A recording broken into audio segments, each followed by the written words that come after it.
Welcome to the Develop Yourself podcast, where we teach you everything you need to land your first job as a software developer by learning to develop yourself, your skills, your network, and more. I'm Brian, your host.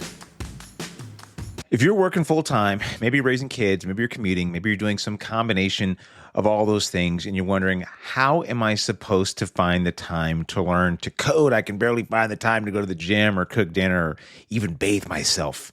First of all, get yourself together. Just pull it together.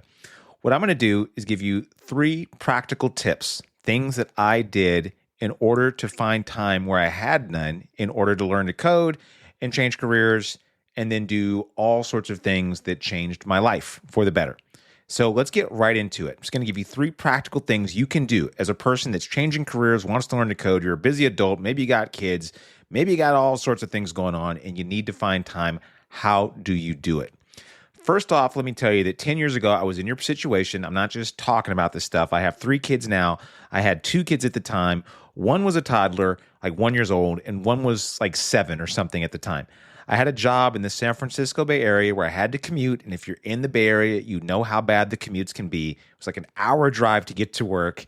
And then I also drove Lyft and Uber on the side to get more money because, we were kind of broke. So I didn't have much time at all, like no time. I felt like I had negative time. So how did I learn to code with all this stuff going on? Well, I kind of stumbled into this. And one thing I found out, and this is step 1 for you, you're going to have to find something that you're going to need to sacrifice. And if I was you, the easiest thing you can do is go through your phone right now and look at your screen time. And you can find where you're spending all your time. And this should tell you what you value, because if you weren't valuing it, if you didn't value this stuff, you probably wouldn't be doing it. So as much as you might say, oh, no, I really want to code, I really want to do this thing, your actions are going to tell us where your value truly lies, what you really want to do, right? And that's okay. So for me, this was playing Angry Birds, which I'm a little bit ashamed to admit. I like Angry Birds, I still do. This was also 10 plus years ago when Angry Birds was more of a thing that people would play. Maybe not grown men, but hey, whatever. Anyway, no judgment, I hope. Anyway, I was doing that. I was watching way too much TV. My TV was on constantly. I was just watching TV just mindlessly. And this is really before Netflix was a huge thing. So I was just watching tons of just daytime TV or nighttime TV, apparently, and also watching football on the weekends. I don't even really like football. I didn't back then either. But I was watching it because I was just bored, had something to do. So I decided these were the things I was going to give up. I'm like, okay, in order for me to do this thing, which is learn to code, I'll have to give these things up. So you're going to need to do the same thing. Make a list of the things that you can give up. And no, not the gym. No, not your kids or your wife or husband or neglecting relationships. No, those are lame things to give up. Give up things that aren't lame, right? Give up things like, eating out too much, or give up things like drinking or whatever. Things that take up a lot of time that don't add a lot of benefit to your life. And even some things that you might like doing that you just know you have to put away for a season. Maybe you're really big into football. That takes up 3 to 6 hours of your week, maybe more, maybe 10 between everything else you do to prepare for watching the game or whatever. I don't really watch sports, so I don't know. Pick that thing, find time that you're going to have to reclaim for yourself. Which leads us to step number 2. You're going to use these micro moments to learn on the go, right? So for me, this was 30 minutes in the morning, 1 hour at lunch, or maybe 30 minutes at lunch. Okay, I need to eat a little bit of lunch, maybe do a little socializing, maybe not, depending on how much you like your coworkers, whatever. Then at night, I'm not going to do anything. I'm tired. I'm getting home. I'm burned out. Then on the weekends, I'm going to spend about 3 or 4 hours on the weekends catching up each day. So that leads me about 10 hours or more a week. That's quite a lot. But it still can feel like it's not enough. Because the problem with me reclaiming these micro moments, and you may have this issue too, is that I didn't really know what to do in these moments. So what I do is bumble around thinking about what I should be doing. Now, this was 10 years ago, before you had so much information on the internet that it's easy to get inundated and overwhelmed and just drowning in a sea of information. Information is free, it's abundant, and it's worthless for the most part. You can find out how to do anything online, fix a car, do open heart surgery, learn to code, whatever. But if you don't know what you should be doing, then you can just end up going down these rabbit holes or reading articles or doing things that aren't really leading you to your goal. So now that you have this time reclaimed, You have to know what to do with these little moments. Because they're micro moments, they have to be really impactful. They can't be spent bumbling around, or else you're going to lose momentum, you're going to lose steam, and you're not going to want to continue doing it. Which leads us to the most important step, and this is where we're going to spend the most time. Now, Zubin, my partner, he's a guy that has color-coded calendars and has his days planned out to a T. The guy is like something else, really smart. That's why I partnered with him, because he's super duper smart. He's also a career changer, and he and I are very different in many ways, which is funny because we look very much alike, but we're so different in many ways. I respect the hell out of people like that. That's not me, right? So what I learned how to do on my own, this is not what we teach people at Parsley, by the way. We actually are much more methodical and strategic with how we have them manage their time. But I'm going to tell you what was the biggest difference for me when I was doing this, when I was on this learning to code journey. So I had reclaimed the time. I was getting these micro moments and I had them set. I'm like, okay, 30 minutes in the morning, hour at lunch, and then the weekends. The problem was, though, my mornings were completely worthless at first. The first 2 months of learning to code, I was doing HTML and CSS, and I was waking up in the morning and being like, okay, what now?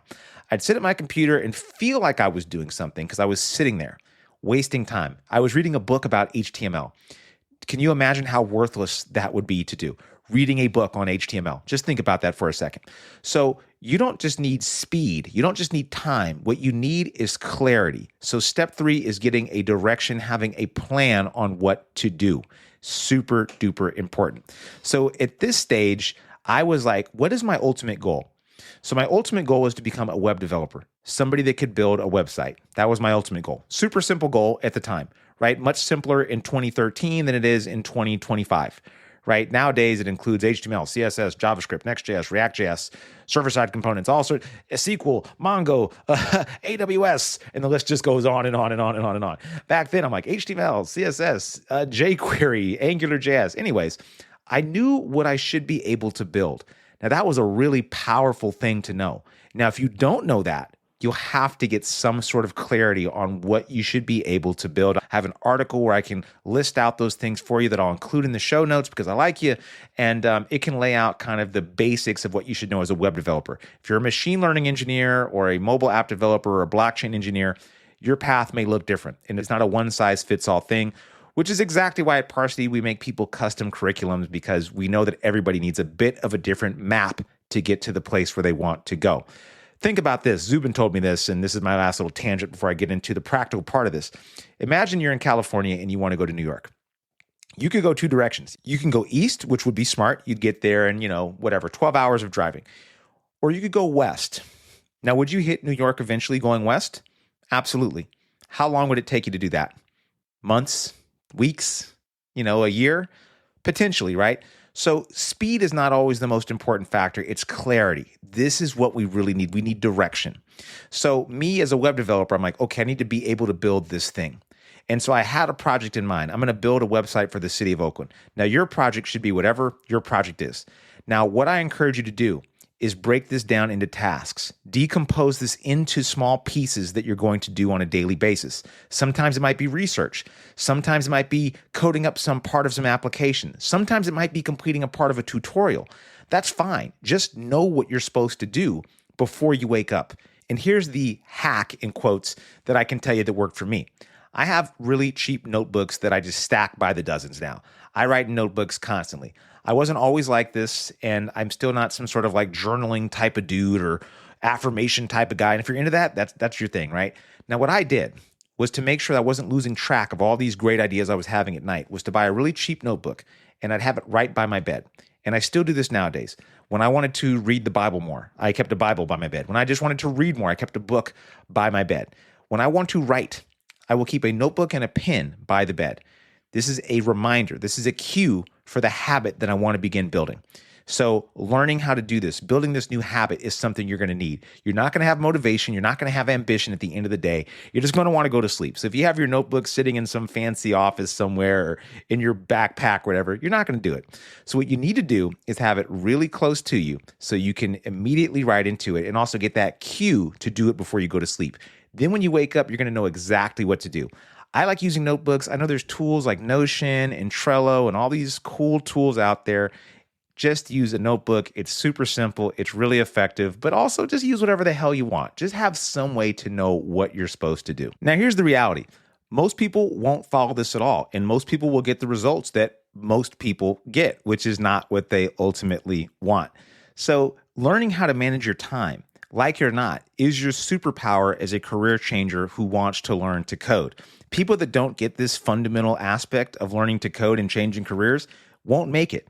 I used to teach at a coding boot camp about 7 years ago, and I knew this guy there, and he was pretty diligent. Like, he would always show up, and he would be there for like 8 hours on the weekend, but he didn't ever seem to get the material. And I just straight up asked him, I said, why are you still struggling with for loops? I see you here like all the time, and you're always doing all this work, and you're like learning all this stuff. And he's like, well, during the week, I'm just so busy, and I got this job, and I'm like having to travel around with my kids, and I have this like open court case. He had a lot of stuff going on in his life, right? He had a lot of drama going on. I'm like, okay, cool. Like, okay, sure. Yeah, we all got stuff in our lives. Yeah, whatever. I said, so when are you doing your work? He's like, oh, I do it all on the weekends. And I'm like, in my head, I'm like, that doesn't make sense. Something about that never sat well with me. And it turns out, after years of doing this, like literally working with hundreds of people, I've never seen it work. And at Parsity, we don't allow this. If we saw somebody doing this, we'd say, that's not going to work. And we would make sure that you're doing it the right way because we have access to everybody's schedules. Maybe it's weird if you think that. We're not a cult, I promise. But we need to know what you're doing when you're doing it so we can help you manage your own time. We tell people 15 to 20 hours per week is what it's going to take. Now, me personally, I spent around 10 to 20 hours per week on my own before I went to a coding boot camp to learn all this stuff. And that's just what I knew I had to do. Now, will you do that for more than a year? No. Now, can you do way less than that for a lot longer? Sure. If you've ever wondered why you meet people who are studying for years on end and not getting to the quote unquote promised land or getting to that hireable state, I've met quite a few of these people. It's because they lack direction, they lack clarity. So what they do is they learn a lot of stuff that can't quite fit together. It's like if you wanted to become a mechanic and you bought some tools and you bought an old car and you opened the hood and just started doing stuff, eventually you'd probably figure things out. It might take you a really long time. Imagine if you had a mechanic standing next to you that had worked on that exact same car. How fast do you think your learning would be then? Same analogy can apply to software. Anyways, I hope that is helpful. And just to reiterate, 1, find something you're going to sacrifice or find hours that you're going to sacrifice. Easiest step, look in your phone, find things that you're doing that you think you probably shouldn't be doing. Like looking at Netflix a ton or being on Instagram, doom scrolling for hours about AI and, whatever's going on in politics and taxes and tariffs and all this kind of stuff. Don't do that. Step 2, reclaim those micro moments, make those dedicated times where you're going to do the thing that you're supposed to do, which in this case would be learning to code. Step 3, make a plan of action. Have clarity in what you're supposed to do on a daily basis, and if you can, on an hourly basis. That way you know exactly what you're supposed to do at which step. That part is obviously the most difficult. Without a clear plan, you will be basically going nowhere fast. And by the way, if you have questions, I'd love to answer them because I know that if you have a question, other people have that exact same question. I've been doing this for a very long time. And the dirty secret is that most of the influencers that you see online or that you read about or on social media, the problem with getting your answers from many of these people and why I caution you from doing this is because most of them have worked either at really large tech companies where only 1% of software engineers will ever work, or the really dirty secret that I kind of feel awkward even saying is that most of them haven't really worked in software at all. It's really weird, actually. I've met a few, and I'm like kind of shocked to learn that they worked maybe 1 or 2 years, then went on to become influencers. I don't have a problem with this at all, to be honest with you. I think they have a lot of really good advice. But I also know that that advice is based on a very limited experience during a time that might not be reflective or representative of where we are right now in the industry.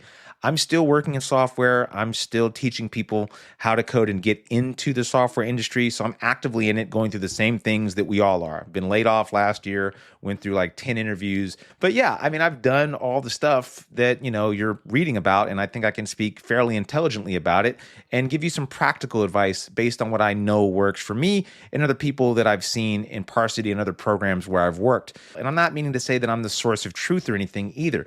What I really want to make sure you do is find somebody that's been where you want to go and ask them, is what I'm doing making sense? Is what I'm learning making sense? Would you do this? What did you do? Find somebody that's been there, done that, and then try to reverse engineer their path. And then you can use these steps to actually have a really clear plan.